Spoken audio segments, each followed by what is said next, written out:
We are going to assess the Rift Valley operation team, which was there before, during, and after I was there. But we are going to specifically look at Rift Valley operation team during the tenure of Mr. James Efandus Mungai, Senior Assistant Commissioner of Police, Provincial Police Officer, Rift Valley Province. During his time, there was a lot of cat wrestling. So most of the time, this team was confronting OROKO. And so, obviously, you'll find that, especially in the police, people like who are working on the anti-robbery team, among police officers, you'll find natafuta wekesa wa robbery. It is quite normal. So, since most of the time they were fighting OROKOs, they were nicknamed OROKOs. Mungai himself named that team Anti-Stock Theft Unit. It should not be confused with the anti-stock theft unit that is there now. I will explain the two, but let me start explaining the word OROKO. OROKO is pronounced OROKO. OROKO kama ile nganga ngange ngingongu. So it is OROKO, and there is a U at the end. Now, when we outsiders went there, just like the outsiders did not know the word Mwambaze, they thought it was Mombasa. So, outsiders could not say OROKO, they called it OROKO. I have extensively recorded about cat wrestling in the northern. Kindly scroll down, you'll find that, so I don't want to repeat it. I have recorded all that you want to know about OROKO. OROKO, which is a Turkana word for raiders, or in Kiswahili, wavamizi. So those people who used to raid cattle among tribes were called OROKO. Today, look for any child. Ask the child, what is the name of a grandmother? All kids will say shosh. Shosh meaning, it is a word derived from the Kikuyu shosho. Ask a Luo child, the child will tell you grandmom is shosh. Ask a Luhya, shosh. Ask any tribe, Mukamba, anything, they still call shosh. So, this is an example of one word from one language being adapted by other languages. So, OROKO is a Turkana and a Karamojong word saying raiders, au wavamisi. Since these police officers were fighting mostly OROKOs, they called themselves jokingly OROKO. When the GSU started, the GSU started as E-Company, that is emergency company. Then it grew and grew until some formations became so big that they became formations of their own. I have in mind two formations. The presidential escort became a formation with its own commandant. And the stock theft unit, STU. It is even very hard for me, a former student of GSU training school, to differentiate between stock theft and the GSU. The only difference you can know from them is the cap. The GSU puts on a maroon cap, and the stock theft put on a blue cap. That is the only difference between them. Between stock theft unit and GSU.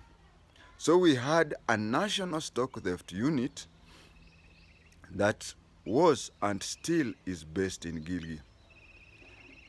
Some people came up, said that calling them stock theft unit, it means that it is a unit that is full of cattle rustlers.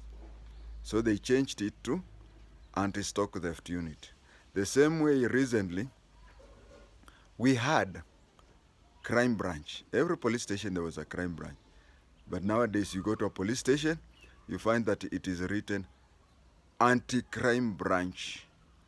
Anti-crime branch. So that is how stock theft moved from GSU, became stock theft, and rebranded into anti-stock theft. But before that, several decades earlier, James Ephantus Mungai, the Provincial Commissioner for Rift Valley, decided to call his team Anti-Stock Theft Unit. Why did he call them that?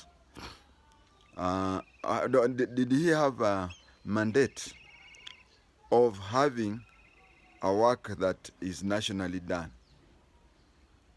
Starting from an OCPD, then going to PPO, you are allowed to form teams.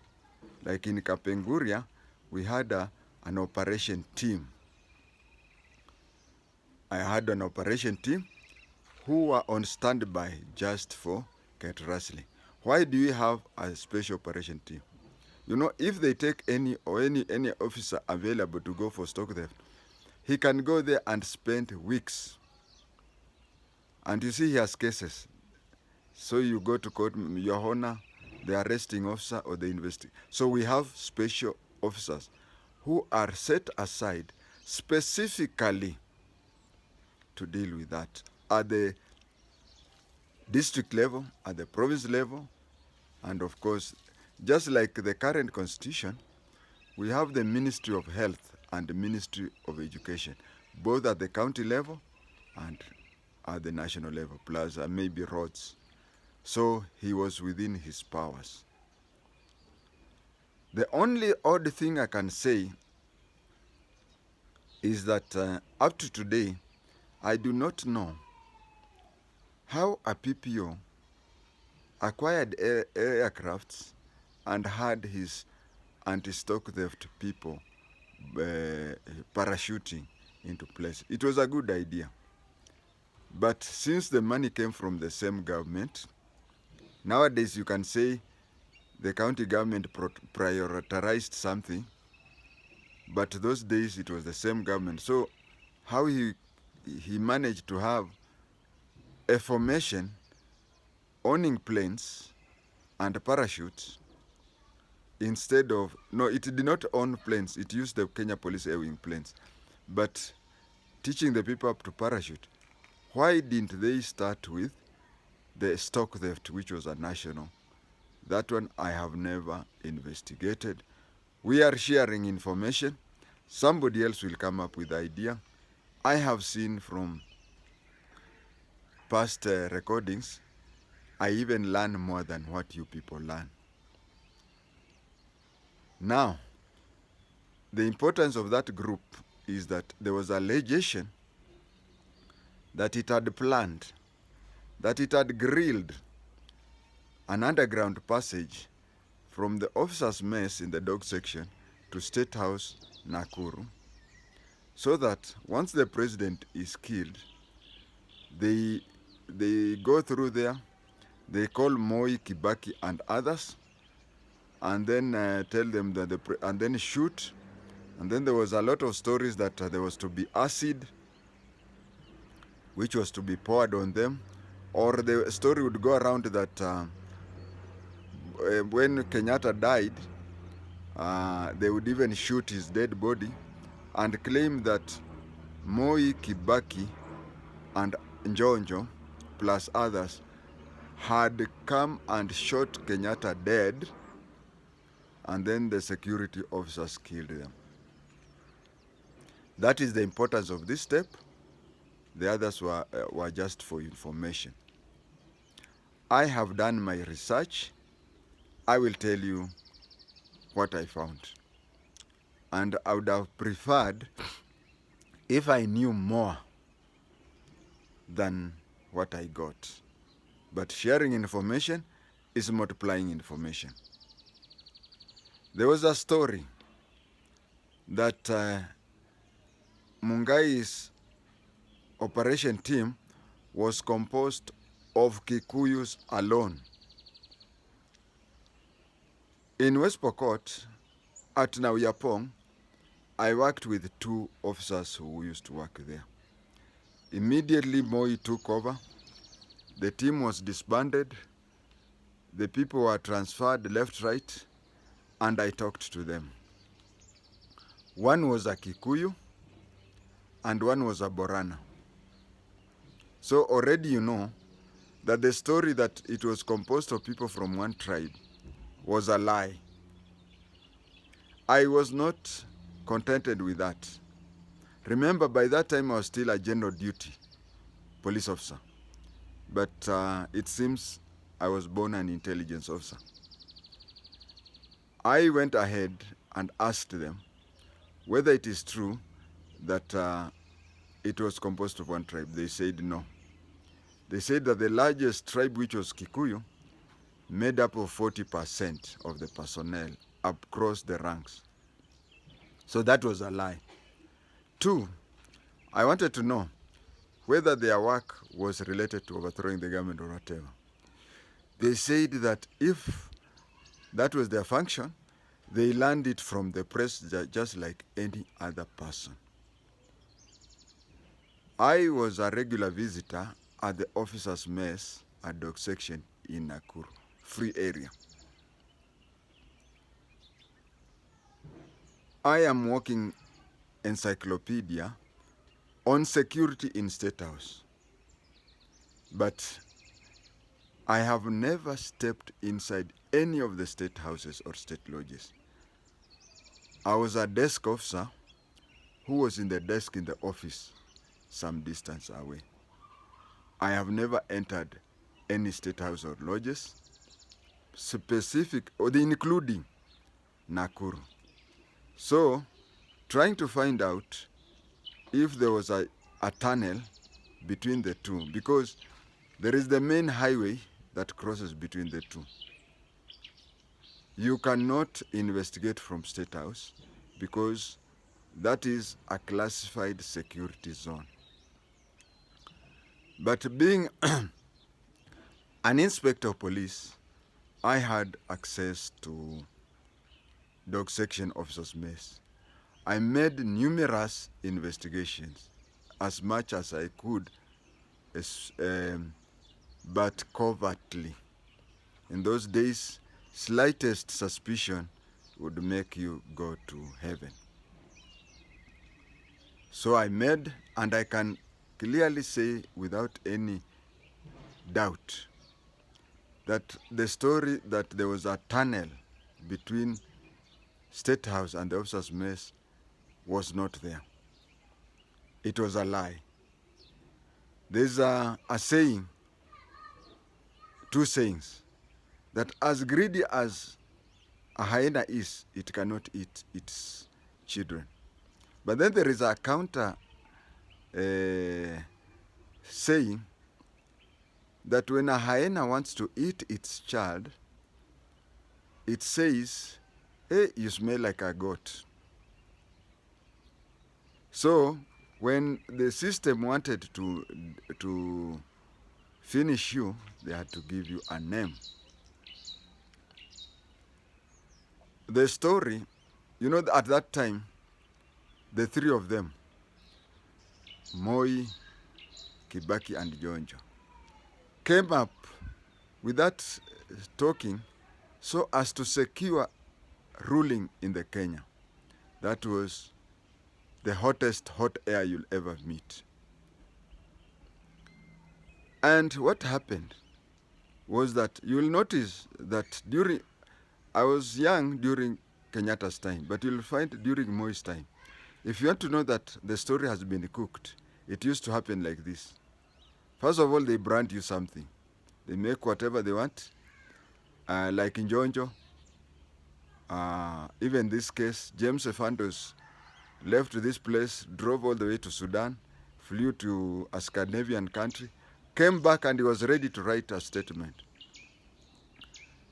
You are kept in abeyance until they are secure in their position, and once they are secure in their position, and then Kenyans, you know, Kenyans, anything beyond 3 months, chochote kikifika 3 months, that's a long story. But after it has completed a few weeks or months, everybody forgets it.